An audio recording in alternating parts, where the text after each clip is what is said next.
로마서 8장 16절, 17절 말씀입니다.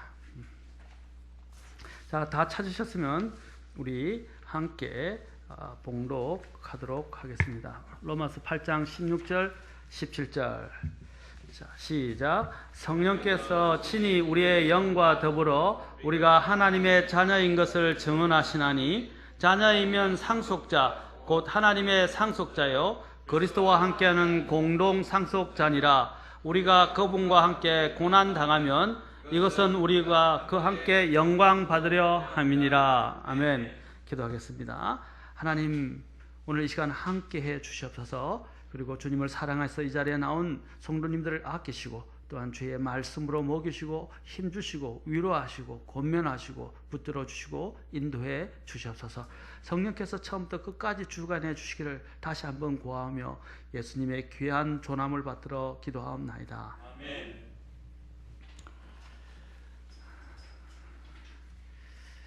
이제 제가 뜨거운 영으로 주님을 섬기는 것에 대해서 오랜 동안 설교를 했었는데, 오늘은 이 정도 하고, 오늘 이 설교만 하고 다음 주부터는 말씀드린 대로 하나님의 성품에 대해서 우리 살펴보도록 하겠습니다. 오늘은 저는 여기서 많은 부분들을 우리가 생각해 볼 수 있지만, 제가 오늘 좀 초점을 맞추고 또 여러분들에게 강조하고 싶은 말씀은 바로 예수님과 함께 또 예수님 안에서 우리가 받아야 할 것에 대해서 오늘 설교를 드리도록 하겠습니다. 예수님 안에서 우리가 예수님과 함께 받아야 할 것이 무엇인지에 대해서 보도록 하겠습니다. 오늘 여기 보면 함께라는 단어를 잘 주목해 주십시오. 그리스도와 함께한다. 참, 그리스도와 함께하는 데서 가장 좋은 것이 뭐냐면, 우리는 예수 그리스도와 함께하는 뭐라고 됐어요?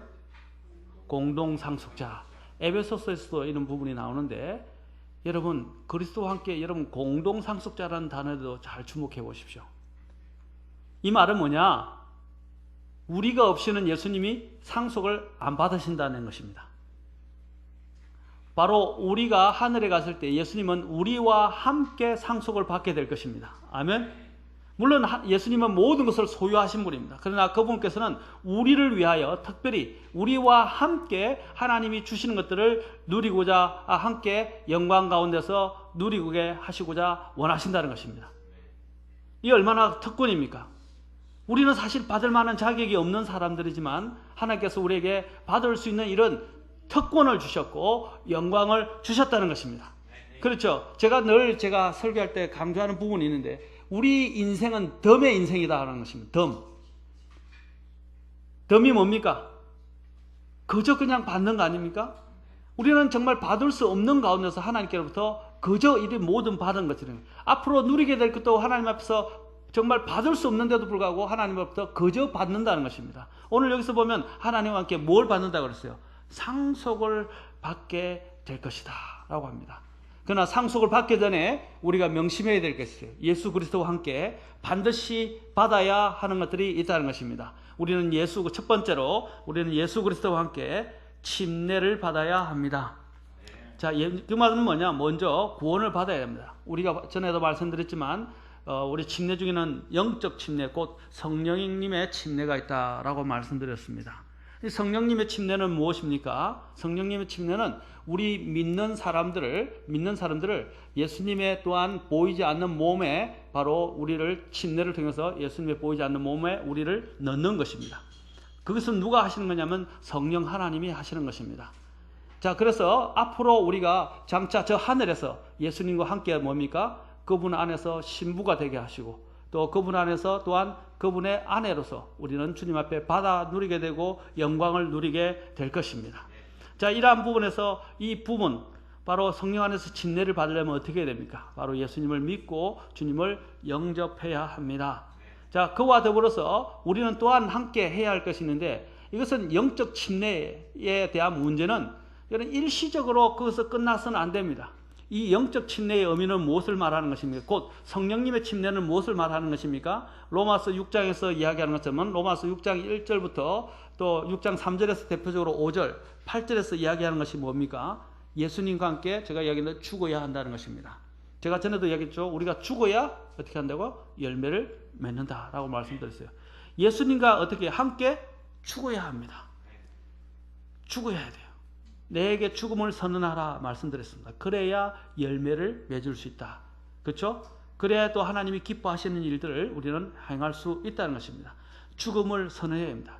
우리는 끊임없이 싸웁니다. 저는 이 세상에서 가장 큰 위대하다는 말씀은 가장 대단한 적이 뭐냐면 바로 우리의 자아라고 믿습니다. 저는 사탄보다도 더 무서운 것이 우리의 자아예요. 육신이라고요. 사탄보다 더 우리를 속이는 것이 뭐냐면 우리의 자아 속에 있는 마음이에요. 그래서 예레미야서 17장에서 뭐라고 그랬습니까? 사람의 마음을 누가 알 수 있으려? 그 마음은 속이는 것으로 가득 차 있습니다. 우리를 기만합니다. 우리 사람 속에서 우리 사람들을 유린합니다. 그래서 죄의 속임수라고 이야기하는데 우리 안에 있는 이 죄가 우리를 속인다는 것입니다. 죄의 속임수에 걸려 넘어가지 않도록 해야 한다는 것입니다. 사탄도 속이는 자이지만 사탄보다 더 사람들을 미혹하는 것이 우리 안에 죄입니다. 사탄이 왜 우리를 속일 수 있습니까? 우리가 우리 자아에 우리의 죄에 속고 있기 때문에 사탄이 우리를 속일 수 있는 겁니다. 사탄이 어떻게 역사합니까? 강제적으로 역사를 못해요. 우리 안에 있는 죄악을 어떻게 해요?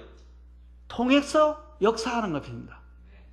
우리 안에 또한 있는 약한 부분을 통해서 역사하는 겁니다. 우리의 자아가 우리의 자아에 매달리게 되고 우리의 정욕에 우리 자신을 넣어주게 될 때 어떻게 해요? 사탄이 그것을 통해서 우리를 유린해서 자신이 원하는 파멸의 길로 인도하는 것입니다. 죽어야 합니다. 이 죽는 것은 하루아침에 우리는 이미 예수님을 믿어서 죽었다고 선언했지만 우리가 또한 옛사람은 어떻게 됩니까? 죄의 권능은 살아있기 때문에 죽음을 계속해서 선언해야 되고 죽어 있어야 한다고 그랬습니다. 십자가에 어떻게 했어요? 매달려 있어야 한다. 그래서 제가 말씀드렸죠. 나는 예수 그리스도와 함께 어떻게 했어요? 못 박혔다! 라고 말하지 않는다고요. was crucified가 아니고 is crucified. 못 박혀. 이전에 못 박혔고 지금도 못 박혀 있고 앞으로도 못 박힐 것이라고 이야기합니다. 옛사람은 계속해서 못 박혀 있는 것을 보아야 돼요. 내 자신에게 그 못 박혀 있는 내 자신에 대해서 우리는 보고 선언해야 합니다. 나는 못 박혔다. 예수님과 함께 죽었다. 나의 옛사람은 죽었다. 옛날 이준성은 죽었다. 이런 것들을 인식하지 않는다면 우리는 계속 나도 모르는 순간에 내가 살아서 할보해야 돼. 내 옛사람이 죽었다는 것을 죽음을 선언해야 돼요. 그래서 그 다음에 어떻게 해요? 장사 지내게 하고 그 다음에 주님의 새 생명 가운데서 내가 부활했다는 것을 선언해야 돼요. 내 자신에게 선언해야 되고 마귀에게 대해서도 선언해야 돼요. 나는 이제 옛날의 이준성은 죽었다. 이제는 예수님과 함께 나는 살아있고 이제는 하나님의 의의 도구로 내 자신을 드려야 한다는 그런 마음을 가지고 항상 선언해야 돼요. 그래서 로마서 6장에는 뭐냐면 처음에는 알라. 내가 죽었다는 것을 알라. 두 번째는 뭐냐면 내가 죽었다는 것을 모르라. 여기라. 세 번째는 내가 죽었다는 것을 이제 어떻게 했습니까? 알았으면 어떻게 해요? 내 자신을 하나님의 의의 도구로 내 자신을 몸의 지체를 드리라 그랬어요. 세 가지가 다 있어야 돼요. 알아야 하고 여겨야 하고 드려야 합니다. 이것은 영적 삶의 법칙에서 대단히 중요한 것입니다. 우리는 그분과 함께 영적인 침례를 받아야 합니다. 물 침례는 뭘 말합니까? 바로 이 성령 침례인 영적 침례의 뭡니까? 모형입니다. 모형. 똑같은 모형을 보여주는 거예요. 그리고 교회에서 침례를 받는 것은 내가 예수님을 믿는 믿음을 통해서 내가 예수님과 함께 죽었고 예수님과 함께 장사됐고 예수님과 함께 부활했고 예수님의 보이는 몸인 지역교회로 들어갑니다 하는 것을 선포하는 거예요. 그래서 물침례도 중요합니다. 그것을 실제적인 모형을 통해서 사람들에게 나의 죽고 장사되고 부활했던 것을 선언하는 것이기 때문에 중요한 것입니다. 다 침례 받으셨죠? 네, 침례는 대단히 중요한 의미를 갖고 있습니다. 또 골로새서 2장 11절 11절은 이것을 또한 영적인 마음의 할례라고 말하고 있어요.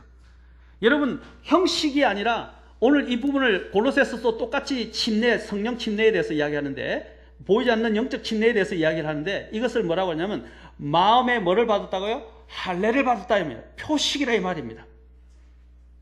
영적인 할례. 옛날 유대인들은 어떻게 했습니까? 몸의 할례를 받았어요.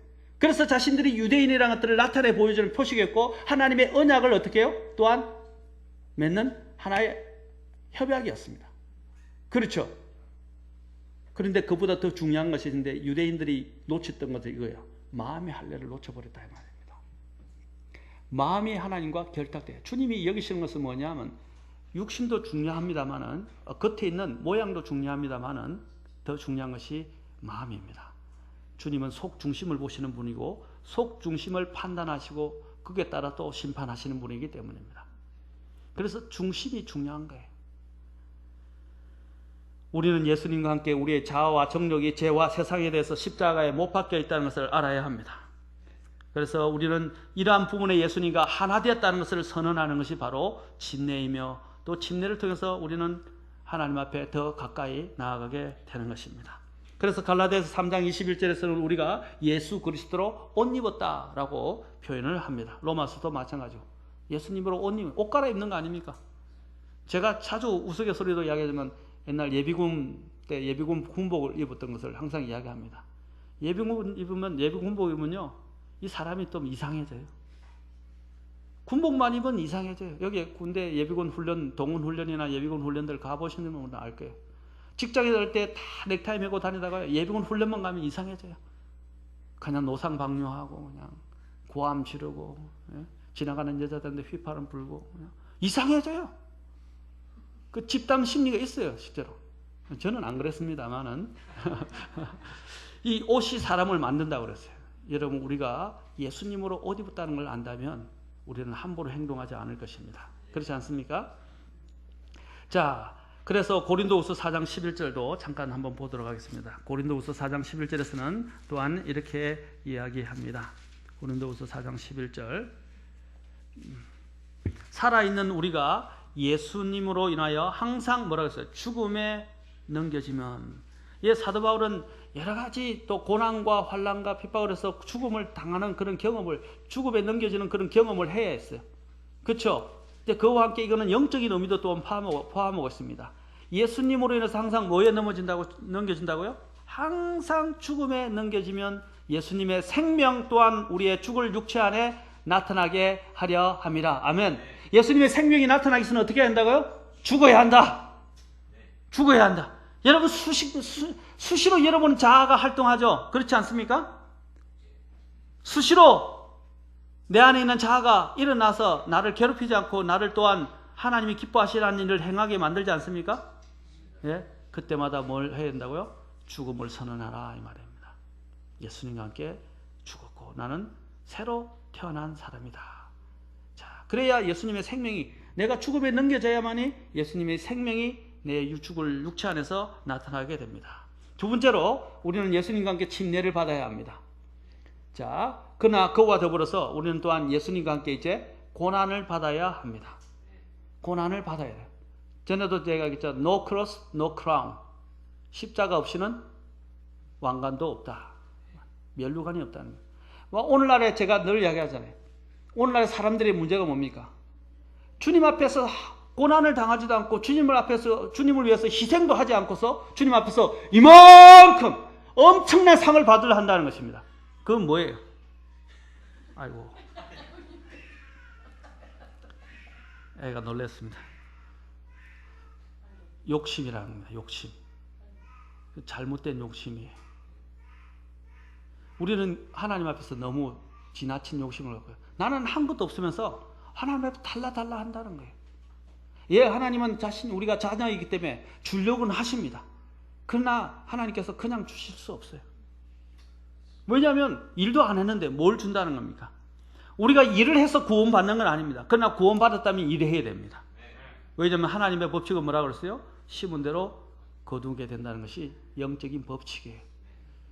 주님 앞에서 영광을 얻으려면 어떻게 해야 돼요? 아까 뭐라 했어요? 고난도 함께 받아야 된다고 그랬어요. 고난 안 받으면서 무슨 영광을 얻으려고 그래요? 이 땅에서 주님을 위해서 한 것도 없으면서 하늘에서 무슨 상속을 얻으려고 그래요? 그런데 많은 사람들이 이상해요. 그냥 예수님만 믿고 가만히 앉으면 그 영광이 쏟아지고 상속이 자기에게 저절로 굴러 들어올 것처럼 이야기합니다. 여러분 그렇지는 않습니다. 성경이 분명히 이야기합니다. 상속도 없고 있는 모든 은사들, 권능도 다 뺏기게 되고 부끄러운 채 구원을 받을 일이 있다고 성경은 가르칩니다. 하나님은 공정하신 분이에요. 하나님은 공평하시다 말입니다. 우리는 하나님을 기만해서는 안 돼요. 하나님은 조롱당하지 않고 하나님을 조롱하지 말라 그랬어요. 뭐 어떻게 조롱합니까? 심지 않은 데서 거두는 분이라는 겁니다. 여러분이 우리가 달란트 비유를 알죠? 주님이 달란트를 주는데 그 사람이 어떻게 해요? 땅에다 묻어놨죠? 한 달란트 준 사람은 그렇죠? 근데 나중에 주님 왔을 때 주님이 찾으니까 뭐라고 했어요? 아, 주님은 엄하신 분이기 때문에 제가 그것을 땅에 묻어놨으나이다.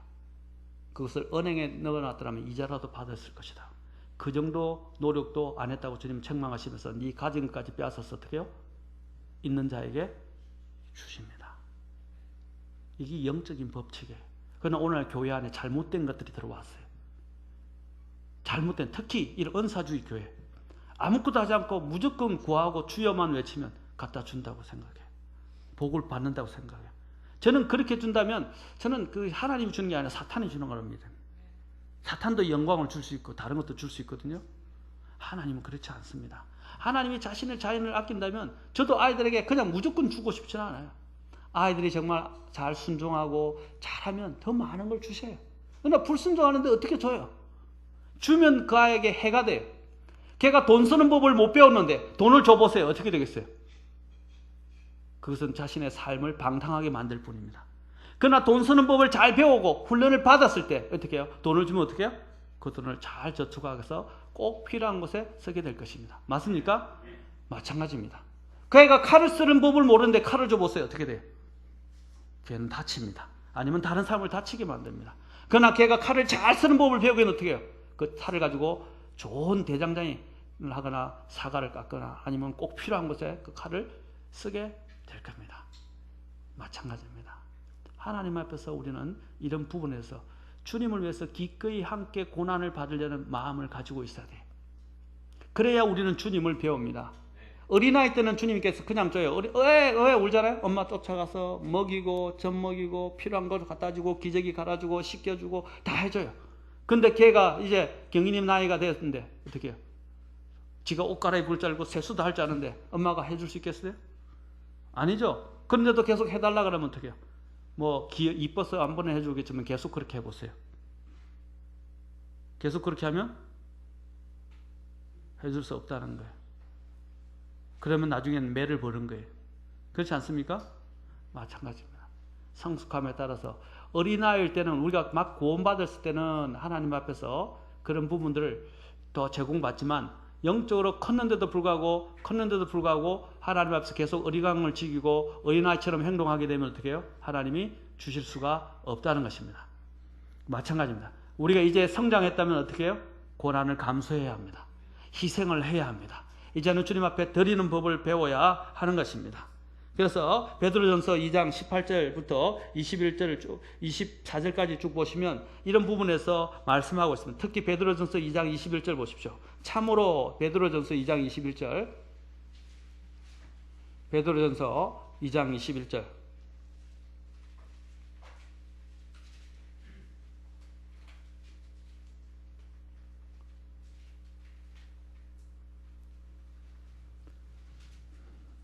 참으로 너희가 심지어 그 일을 위해 부르심을 받았나니. 자, 그 일이 뭡니까?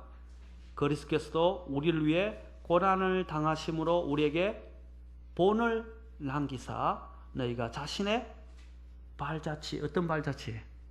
고난의 발자취를 따라오게 하셨다는 것입니다. 여러분, 우리가 예수님이 당하신 그 고난만큼 당하는 게 아닙니다. 아멘? 예수님은 우리를 대신해서 그 지옥의 형벌보다 더 수치스러운 형벌을 당하셨다는 것입니다. 그렇지 않습니까? 우리는 예수님이 당하신 그 고통 때문에 우리는 지옥을 면하게 되었습니다. 감사하지 않습니까?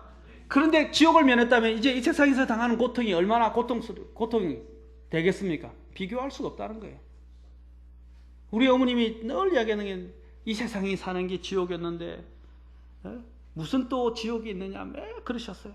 그래 엊그제만 얼마 전에 추석 때 올라오셨을 때 이야기하니까 어머니가 이제는 이해하시더라고요. 믿고 구원 받으시니까 이해하시고 제가 제일 가장 큰 효도를 했다는 걸 이제 이해하셔요. 그때는 이해 못했었어요. 어머니. 이 세상이 지옥이다 그랬어요. 여러분 지옥의 고통을 면하는 것 그거 얼마나 감사합니까? 앞으로 우리는 그런 고통은 없을 거예요. 그렇죠? 그런데 그 주님이 우리에게 요구하신 것들을 쫓아가는 것 그것이 힘든 겁니까? 지옥의 고통에 비하면 힘든 거 아니에요. 예수님이 당하신 십자가를 너희가 질 수 없다고 하셨어요. 그 십자가는 우리를 위해서 예수님만이 질 수 있는 것이었습니다. 근데 지셨다면 주님께서 이제 내 십자가를 지고 할 때 그 십자가는 뭡니까? 이제 예수님이 이미 이루어 놓으신 그 발자국을 따라가면 되는 거예요. 그거는 어려운 거 아니에요. 우리가 어렵다고 느끼기 때문에 어려운 거예요. 어려운 거 아닙니다. 감사해 보십시오. 감사하면 어떻게 해요? 어렵지 않아요. 주님 앞에 주님을 사랑하는 마음을 갖고 계십시오. 어렵지 않습니다. 우리는 이 고난의 발자취를 따라가야 합니다. 근데 많은 사람들이 고난을 안 받으려고 해요. 아까도 했죠. 십자가 없이 영광을 누리려고 그리고 왕관을 얻으려고 합니다. 주님을 따르는 사람들은 그 다음부터는 어떻게 해요? 성숙을 위해서 상속자로서 더 많은 상속을 받기 위해서 어떻게 해요? 주님의 고난의 발자취를 의로 인하여 핍박을 받아야 하고, 그렇죠? 경건해서 핍박을 받아야 하고, 주님처럼 또한 바른 삶으로 인해서, 올바른 삶으로 인해서 다른 사람들에게 또한 모멸과 수치를 견뎌내야 합니다. 근데 우리는 그런 걸 받으려 사람들 앞에 부끄러워하고, 받은 구원을 부끄러워하고, 그리스도인임을 나타낸 것을 부끄러워하고, 정직하게 살려 하지 않고, 올바르게 하나님이 말씀하신 명령을 지키며 살려고 하지 않는다는 거예요. 당장의 어떤 사람들의 앞에서 이목 때문에, 당장의 눈앞에 있는 이익 때문에 어떻게 해요? 우리는 하나님의 것들을 저버립니다. 그렇게 해서는 안 된다. 주님의 받으신, 주님이 의로 인해서 우리를 위해서 죄 없으신 분께서 고난을 당하신 것처럼, 이 본문이 이걸 말하는 거예요. 그분은 잘못도 없는데 죄도 없으신데 고난을 받으셨다고 말하고 있습니다. 베드로전서 2장 20절, 그분께서는 죄를 짓지도 아니하시고 입에 뭐라고 그랬어요? 교활함도 없으신데 고난을 당하셨다라고 말합니다. 사랑하는 성도 여러분, 여러분이 의나 경건 때문에 고난을 받을 각오를 하셔야 돼요. 그런데 그것은 어떻게 됩니까? 그 고난이 거기서 그치지 않는다 이 말입니다. 고난 당하면 아까 로마서 8장에 말해서 고난한다고 함께 그분과 함께 또 영광을 받을 것이요. 아멘. 얼마나 감사합니까? 주님이 그냥 고난 받도록만 내버려두는 게 영광도 받게 하시면서 어떻게 해요? 상속을 누리게 하신다는 것입니다. 또 베드로전서 3장 16절 같은 경우도 이렇게 이야기합니다. 자, 16절부터 18절 봅시다. 베드로전서 어떻게 이야기합니까? 같이 읽겠습니다. 자, 시작. 선한 양심을 가지라. 이것은 그들이 너희를 가리켜 악을 행하는 자라고 비방하다가 또 그리스도 안에 있는 너희의 선한 행실을 거짓으로 비난한 자들이 부끄러움을 당하게 하려 함이라. 너희가 잘 행함으로 고난을 받는 것이 하나님의 뜻일진데 악을 행함으로 고난을 받는 것보다 그것이 더 나으니라. 그리스도께서도 죄들로 인하여 한 번 고난을 받으사 의로운 자로서 불의한 자를 대신하셨으니. 자, 뭐라고 그랬어요? 하나님의 뜻을 행함으로 고난을 잘 행함으로 하나님의 고난을 받는 것이 하나님의 뜻이다 그랬어요. 어떻게 하면서 고난을 받으라고요? 잘못하다가 고난을 받으면 뭐예요? 당연한 거다 그랬어요. 그렇죠? 잘못했으니까 매 맞아야 되잖아요. 그러나 잘못이 아닌 주님으로 인해서, 여러분이 복음으로 인해서 고난을 당하면 그것 때는 주님께서 함께 하십니다. 베드로전서 다른 데 보면 주님의 영광의 영이 다 함께 하는데 얼마나 대단합니까? 우리 눈에는 보이지 않지만 하나님의 그 영광의 영이 내 위에 다 있는 거예요. 감사하지 않습니까? 그래서 뭐래요? 선한 양심을 가지라. 그냥 양심이 아니라 선한 양심을 가지라. 아멘. 자, 빌립보서 또 1장 29절에서도 말합니다. 빌립보서 1장, 그리스도를 믿는 것뿐 아니라 그분으로 인해 고난 당하는 것도 그분으로 인해, 죄송합니다. 제가 오늘 많이 여행을 목포에서 올라가지고 또 지금 하니까 피곤해. 바람이 잘 안 나와요. 죄송합니다. 이해해 주세요. 자, 그분으로 인해 고난 당하는 것도 주께서 그분을 대신해서 너에게 주셨다 그랬어요. 주님을 믿을 뿐 아니라 그분으로 인해 고난 당하는 것도 주께서 주셨다고 되어 있어요. 여러분, 고난 받을 각오를 하셔야 됩니다. 친구들이 내가 예수님 믿는다고 놀리고 조롱하고 또 따돌림 당해도 괜찮아요. 아멘. 그 사람이 나를 어떻게 하겠어요? 그 사람이 나를 지옥에 보낼 수 있겠어요? 하나님은 우리의 이 믿지 않는 영혼들을 지옥에 보내서 멸망시킬 수 있는 분입니다. 그들은 내 목숨을 빼앗아갈 수 모르지만 내 영혼은 어떻게 할 수 없어요. 하나님의 장중의 손안에 있다는 것입니다. 그러니까 사람들이 나를 예수님 믿는 걸로 해서 조롱하고 내가 선한 양심을 지키는 것에서 미워하고 나를 핍박한데도 신경 쓰지 마세요. 영광이 함께 할 것입니다. 상속이 함께 할 것입니다. 아멘. 그래서 그리스도로 인해서 고난받는 것은 하나님의 뜻입니다. 우리는 예수님과 함께 고난받을 각오를 해야 합니다. 아멘. 그래야 영광도 얻을 수 있을 것입니다. 또한 놀라운 것은 이제 더 좋은 소망에 관련된 부분을 말씀드리겠습니다. 주님이 고난만 받게 하는 게 아까 영광도 받게 하신다 그랬죠. 그렇죠? 이제 또 한 개 더 놀라운 것은 영광과 더불어서 아까 상속도 나왔는데 조금 더 구체적으로 설명을 할게요. 예수님과 함께 이제 앞으로 어떻게 해요? 고난받으면 참고 견디면 주님과 함께 영광 중에서도 주님과 함께 다스릴 것이라고 말합니다. 자, 봅시다. 계시록 1장 5절 봅시다. 5절과 6절에 계시록 1장 5절과 6절을 봅시다. 신실한, 자, 1장 5절부터 6절 같이 읽읍시다. 우리 또 여기 하은 자매와 하영 자매가 크게 한번 읽어주세요. 같이 목소리를, 자매가 큰 목소리를 읽어주세요. 계시록 1장 5절 6절 시작.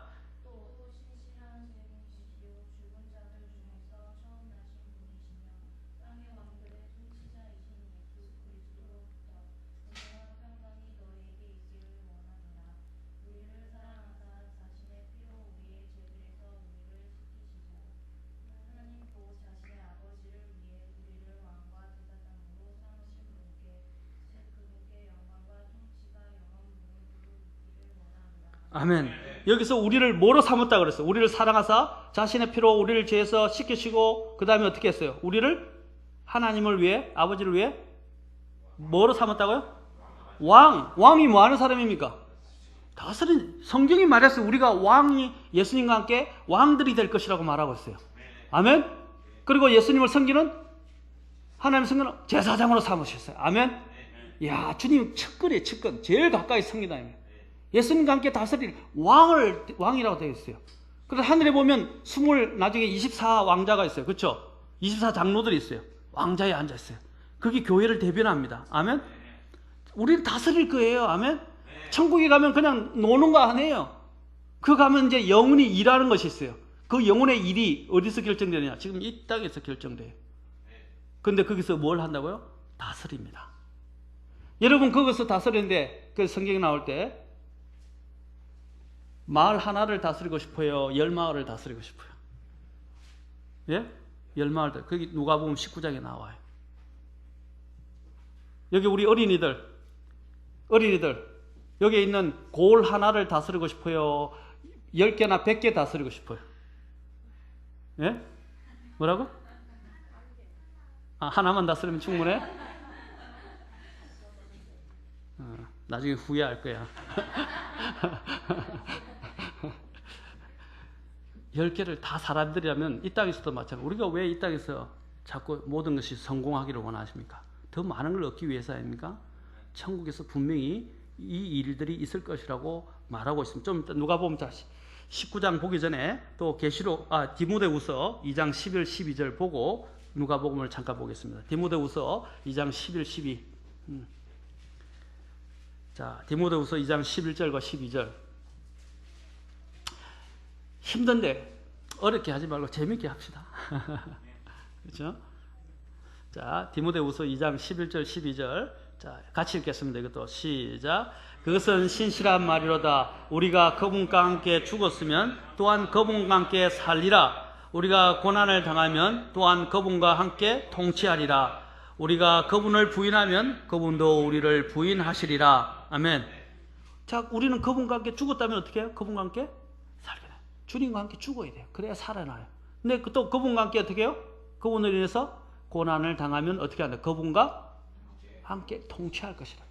이게 성경이 그냥 말하는 거 아닙니다. 나중에 정말 여러분들이 이렇게 하지 않으면 후회하는 나날이 있게 될 것입니다. 말씀 잘 들으세요. 그렇지 않습니까? 자, 누가복음 19장 12절부터 27절에 이 비유가 나옵니다. 읽지 않겠습니다. 시간상. 여러분 보면 여기 아까 제가 말씀드린 한 골, 다섯 골, 열 골 이렇게 하면서 다스리게 될 골에 대해서 이야기해요. 그렇죠? 그 하나님이 주신 부분들을 다스리게 된다는 거예요. 영역이 달라진다 이 말입니다. 그렇죠? 자, 여러분들에게 누군가가 차를 주는데 티코를 주겠다. 근데 어떤 사람은 나중에 리무진을 아주 호화스러운 리무진을 주겠다. 어떤 걸 공짜로 다 둘 주기를 주는데 어떤 걸 하겠냐 그러면 어떻게 하겠어요? 리무진 타고 싶겠죠? 그렇죠? 다 마찬가지일 겁니다. 저도 한번 리무진 타고 싶어요. 긴 리무진을 한번 타고 싶더라고요. 그렇죠? 예? 쿠션 안 좋아요? 저는 누워 있는 걸 좋아하니까 누워서 가고 싶어요. 그래서 마찬가지로 하늘에 가면 정말 우리가 주님 앞에서 한 것에 따라서 티코를 얻을 것이냐, 리무진을 얻을 것과 같이 우리가 받는 보상이 달라질 것이라는 것을 기억하십시오. 이것이 영원히 갑니다. 영원히 간다 이 말입니다. 그냥 한순간에 거치는 게 아니에요. 영원히 결정돼 버려요. 그래서 이 땅에서 우리가 주님 앞에서 어떻게 희생하고 어떻게 고난을 받고 주님을 위해서 살았냐에 대해서 그 모든 문제가 다 당락이 결정돼 버린다는 것입니다. 그러니까 희생하는 것은 어려운 게 아니에요. 그래서 우리의 믿음의 선배들, 특히 제가 정규집도 우리 주고 그랬는데 정규집 보면 특히 제가 가장 좋아하는 분이 이제 뭐 허드슨 텔리나 뭐 그다음에 윌리엄 틴데일뿐 아니라 많은 분들이 있겠지만 가장 대표적으로 저는 또 갑자기 짐 엘리엇이라든지 그런 분들을 좋아합니다. 왜냐하면 젊었을 때 그분들은 자신의 목숨을 대놓고 순교했습니다. 모든 걸 다 버리고 그 엘리트에서 열심히 공부했던 모든 배경을 다 버리고 순교를 자처했어요. 왜 그랬을까요? 주님 앞에 받게 될 그 영광을, 영원한 영광을 바라보기 때문입니다. 아멘? 자, 또 우리가 더불어서 아까도 얘기했지만 로마서 우리가 8장 17절 18절에서 얘기하는 그분과 함께 영광을 받게 될 것이고 그분과 함께 공동 상속자라는 것들을 기억하셔야 될 것입니다. 그리고 베드로전서 5장 10절 그래서 로마서 8장 18절로 가보시면 아까 읽었던 본문에서 8장 18절에서는 이렇게 말합니다. 내가 생각하건대 현 시대에 자 같이 읽읍시다. 이거 중요한 구절이니까 자 8장 18절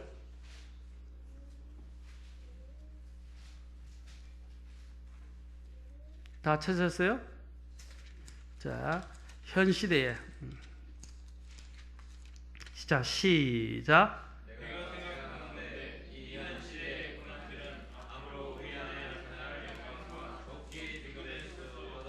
뭐라 그랬어요?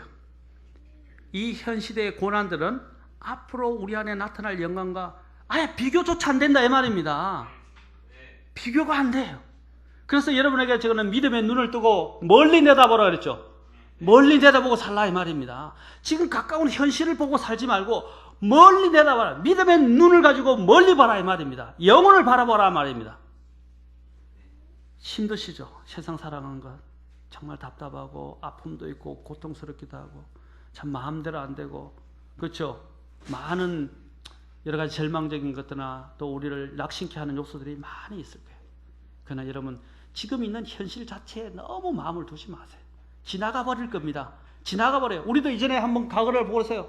이렇게 힘든 나날이 있었냐? 저도 있었어요. 정말 울고 힘들어하고 저도 펑펑 울은 적도 있어요. 너무 힘들어서. 왜 이런 고난이 허락되는지 물론 저의 부족함을 압니다만 그런데 이런 때가 지나갈 건가 너무 아프고 쓰리고 고통스럽고 죽고 싶고 정말 힘들었어요. 근데 시간이 지나니까 지나가더라고요. 지나가요. 언제 지나갔는지 오래돼서 벌써 오래돼 버렸어요. 근데 그런 70년의 인생 고통의 인생 지나가 버릴 겁니다. 안개처럼 수증기처럼 지나가 버릴 거예요. 바람처럼 지나가 버릴 겁니다. 배틀, 전자는 배틀처럼 지나가 버릴 겁니다. 지나가 버린단 말이에요. 그런데 뭐가 옵니까? 그 뒤에 영원히 오게 될 것입니다. 아멘?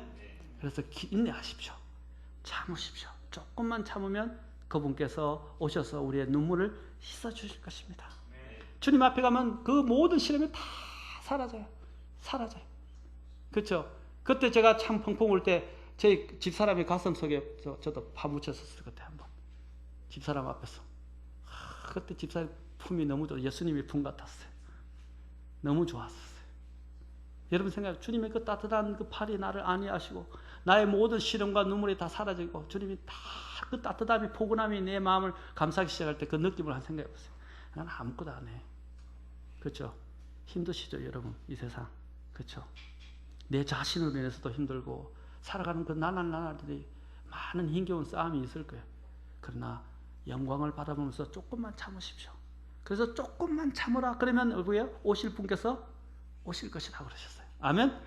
조금만 참으십시오. 쉬 지나가 버립니다. 그때는 그것이 굉장히 큰 것 같지만 쉬 지나가 버릴 것입니다. 이 현 시대의 고난들은 앞으로 우리 안에 나타날 영광과 좋게 비교할 수 없도다. 아멘? 또 베드로전서 5장 10절에서도 이렇게 이야기합니다. 자, 베드로전서 5장 10절도 봅시다. 이제 다 됐어요. 베드로전서 5장 10절.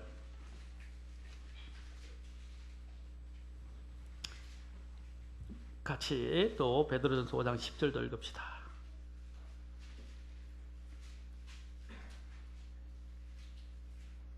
그러나, 자, 같이 시작. 그러나 모든 은혜의 하나님 곧 그리스도 예수님을 통해 우리를 부르사 자신의 영원한 영광에 이르게 하신 분께서 너희가 잠시 고난을 받은 뒤에 너희를 완전하게 하시고 굳건하게 하시며 강하게 하시고 정착시키시리니. 아멘. 우리를 영원한 영광에 이르신 분께서 잠시 고난을 받게 한 뒤에 우리를 더 완전하게 하시고 굳건하게 하시고 강하게 하시고 어떻게 해요? 정착하게 돼요. 흔들리지 않게 만든다는 말이에요. 아멘.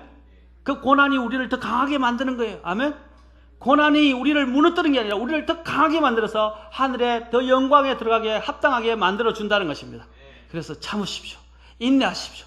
기다리십시오. 그리고 기대하십시오. 아멘. 하나님이 우리를 나중에 정말 큰 영광으로 그 영광의 자리에 앉혀 주실 것입니다. 이제 마지막 예화를 들려드리고 마치겠습니다. 데이비드 리빙스턴이 여러분 아시죠? 아프리카의 선교사. 많은 사람들이 탐험가로 더 잘 알려져 있는데 세상 사람들에게는 이 사람은 위대한 선교사입니다. 그런데 아프리카 여러 곳을 여행하면서 복음을 전했었습니다. 한 번은 영향력이 아주 큰 어느 부족 추장이 다스리는 지역에 도착을 하게 되는데 거기에 들어가 활동하려면 지역 추장의 허락을 받아야 했습니다. 그래서 추장의 허락이란 다른 게 아니라 선물을 교환해서 그 추장과 친구가 되는 것이었습니다. 그래서 추장의 마음에 드는 물건을 선물하면 추장도 자기 것 가운데 하나를 답례로 주게 되는데 그렇게 해서 친구가 되면 모든 지역에서 마음대로 활동을 할 수 있다는 것입니다. 그런데 리빙스턴은 자신이 가진 것이 별로 없었어요. 고작해야 옷과 책, 시계 그리고 젖잘 수 있는 염소 한 마리가 전부였습니다. 염소는 그 약한 위장 때문에 아무 물이나 마실 수가 없어서 물 대용으로 우유를 짜 마시기 위해서 데리고 다녔던 것입니다. 그런데 추장이 그 염소에 대해서 관심을 갖는 거예요. 그래서 리빙스턴은 속이 쓰리고 아파도 어쩔 수가 없어서 그래서 그 염소를 선물로 기꺼이 내어주었습니다. 그래서 그는 추장으로부터 무늬가 새겨져 있는 근데 달랑 지팡이 하나를 얻었습니다. 그래서 리빙스턴은 몹시 낙심해서 하나님께 왜 내가 그렇게 아끼는 정말 내게 생명 같은 더러운 물이 아닌 그런 신선한 젖을 나에게 줘서 목을 죽일 수 있는 생명과 같은 이 염소를 빼앗아가게 하시고 이 쓸모없는 지팡이를 얻게 하셨습니까? 하고 불평을 털어놓으면서 주님께 기도했습니다. 그러자 그 부족 중 한 사람이 다가와서 이런 설명을 했습니다. 그 지팡이는요 보통 지팡이가 아니라 왕의 권위를 상징하는 지팡이입니다. 그랬어요. 그리고 그것을 가지고 있으면 그 부족장이 통치하는 어느 만에나 다 들어가서 특권을 누릴 수 있습니다. 그렇게 했어요. 그래서 이제 왕이 당신을 너무나 높여주었기 때문에 당신이 바로 그 귀한 것을 선물로 받게 된 것입니다. 라는 소리를 듣게 됐어요. 그래서 그 사람의 말대로 리빙스턴은 후에 그 지팡이 덕분에 아프리카의 어느 지역에도 갈 수 있게 됐고 그를 따라서 선교사들이 들어와서 결국 수많은 결신자들을 얻게 되었다는 것입니다. 자신이 가장 소중히 여긴 것들을 기꺼이 하나님 앞에 내어드렸을 때 하나님께서 뭡니까?